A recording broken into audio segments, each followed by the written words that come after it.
Good morning friends, कैसे हो आप सभी। उम्मीद है आप सभी अच्छे होंगे और आपकी प्रिपरेशन भी अच्छी चल रही होगी। तो आज मैं उठी थी मॉर्निंग के 4:30 बजे। तो फ्रेंड्स, पता नहीं ऐसा आपके साथ होता है कि नहीं, बट मेरे साथ तो होता है कि अगर मैं मॉर्निंग में उठूं और अगर भले ही मैं कितना पानी पी लूं या ठंडे पानी से अपना फेस वॉश कर लूं, मैं अगर रूम में बैठ कर के टेबल चेयर पे पढ़ती हूँ तो मुझे नींद ही आने लगती है। तो इसीलिए अगर मुझे मॉर्निंग में उठकर अच्छे से पढ़ना है तो मैं हमेशा छत पर आ जाती हूँ और उसके बाद फिर मुझे नींद भी नहीं आती है।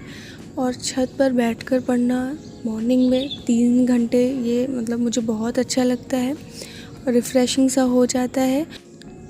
तो अपने मॉर्निंग की स्टार्टिंग की मैंने जीएस से।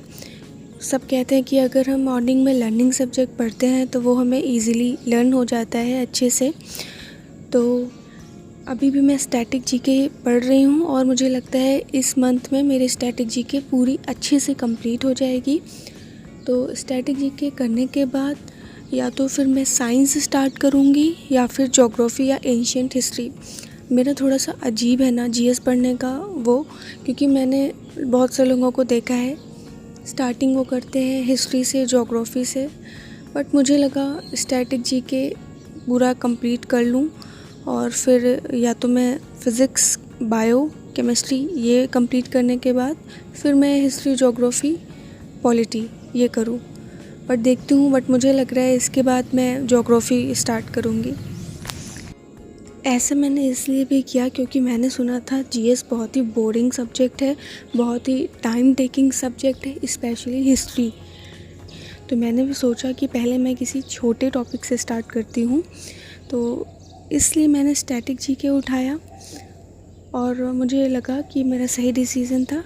तो इसको कंप्लीट करके मुझे थोड़ा सा एक कॉन्फिडेंस भी आएगा। फिर उसके बाद मैं एंशिएंट हिस्ट्री स्टार्ट करूँगी या तो फिर ज्योग्राफी। अभी मैं स्टैटिक जीके में पढ़ रही हूँ इम्पोर्टेंट डेज़। तो पढ़ते पढ़ते अच्छा खासा उजाला हो गया था, तो मुझे मम्मी ने बुला लिया था ब्रेकफास्ट करने के लिए।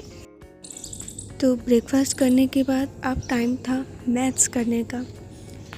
तो फिर मैंने स्टार्ट कर दिया मैथ्स में अभी मैं अर्थमेटिक पढ़ रही हूँ, गगन प्रताप सर से पढ़ रही हूँ।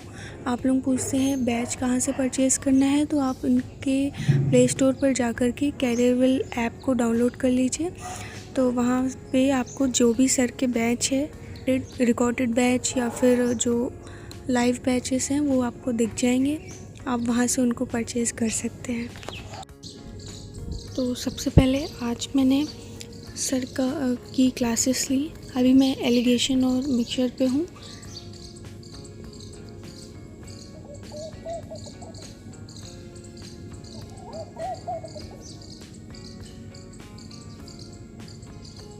तो मैंने आज का मेरा टारगेट है मैथ्स का कि आज मुझे 3 क्लासेस करनी है और साथ में ही जो कल पढ़ा था उसकी प्रैक्टिस करनी है। मैंने PYQs भी स्टार्ट कर दिए थे, बट अभी मैं आज वो नहीं कर रही हूँ क्योंकि आज मुझे 3 क्लासेस करनी है। वैसे देखने के लिए तो बहुत टाइम है कि हाँ 2026 में देंगे, बट टाइम तभी है जब आप रेगुलर पढ़ेंगे। अगर आपने एक हफ़्ते में बोल रही हूँ, अगर आपने 1-2 दिन भी नहीं पढ़ा, तो 3 दिन छोड़ दिया, नहीं पढ़ा अच्छे से, तो आप बहुत सारे बच्चों से पीछे चले जाएंगे।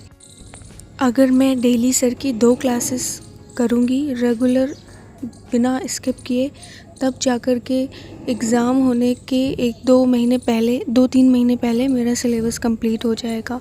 लेकिन आप तो जानते हैं एग्ज़ाम से 2-3 महीने पहले कर देना ठीक ही है, लेकिन अगर साथ में आप PYQs और मॉक टेस्ट भी देते रहे, क्योंकि इतना सारा कुछ प्रैक्टिस करने के लिए एंड टाइम पे हो जाएगा।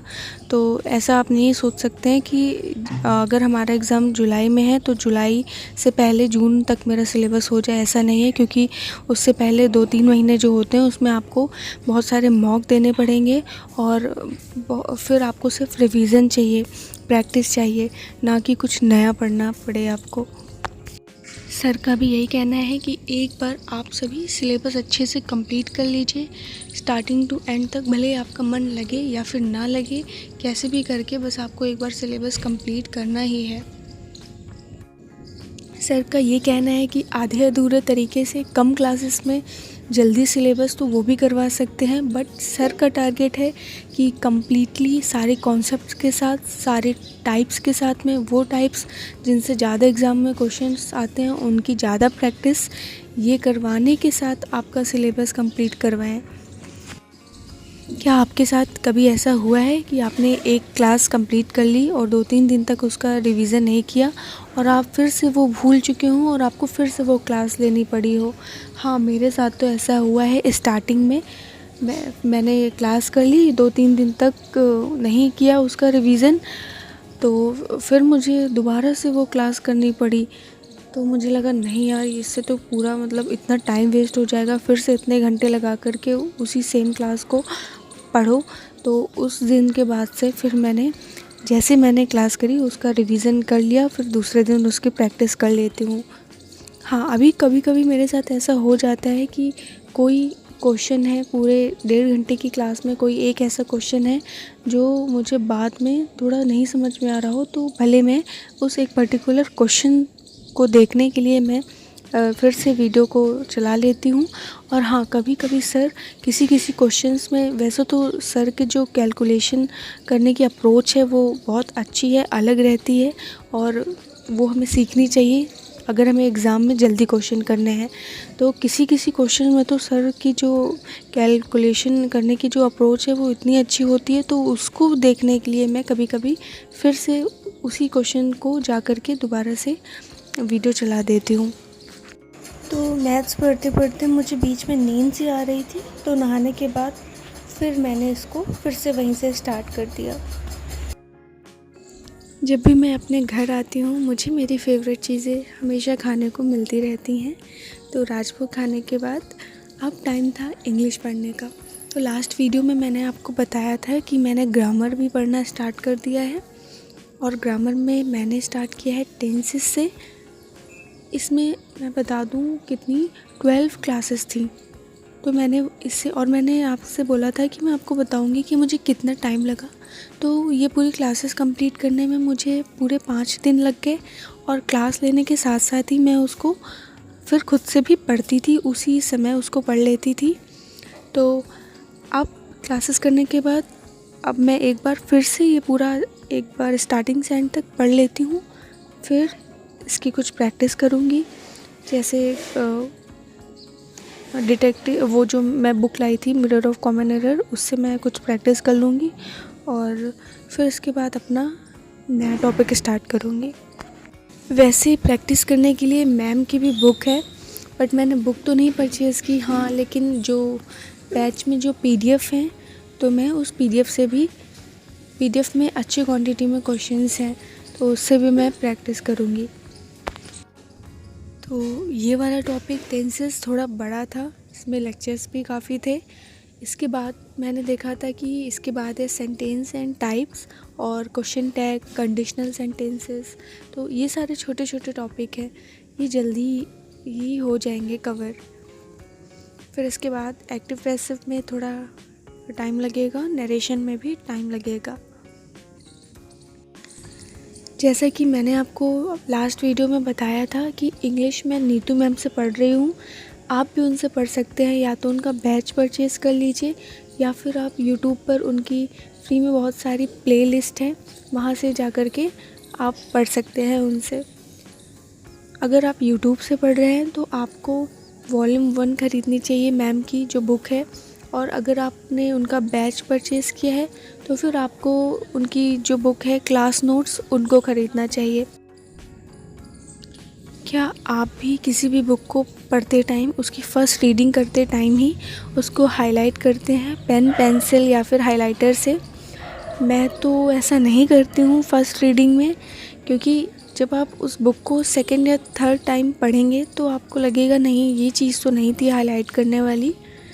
तो इसीलिए कभी भी आपको फ़र्स्ट रीडिंग में ही अपनी बुक्स को हाईलाइट नहीं करना चाहिए।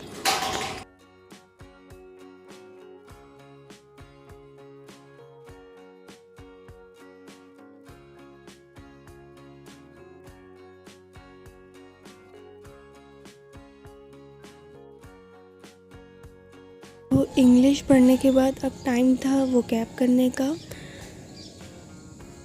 बट वोकैब मैं इतने दिनों से लगातार पढ़ रही हूँ, 1-1.5 महीने तो हो ही गए हैं। तो आज मुझे वोकैब पढ़ने का बिल्कुल भी मन नहीं कर रहा था कि मैं उसे थोड़ा भी उठाऊँ। मैंने तो बुक तक भी ओपन नहीं की थी। तो अब मैं वोकैब को 1-2 दिन तो बिल्कुल भी नहीं पढ़ूँगी, क्योंकि मुझे पता है 2 दिन तक जब मैं खुद नहीं पढ़ूँगी तो मुझे एंजाइटी होगी और उसके बाद मेरा खुद ही मन करेगा वोकैब को पढ़ने का। तो आज के लिए बस इतना ही, मिलते हैं नेक्स्ट वीडियो में। Thank you.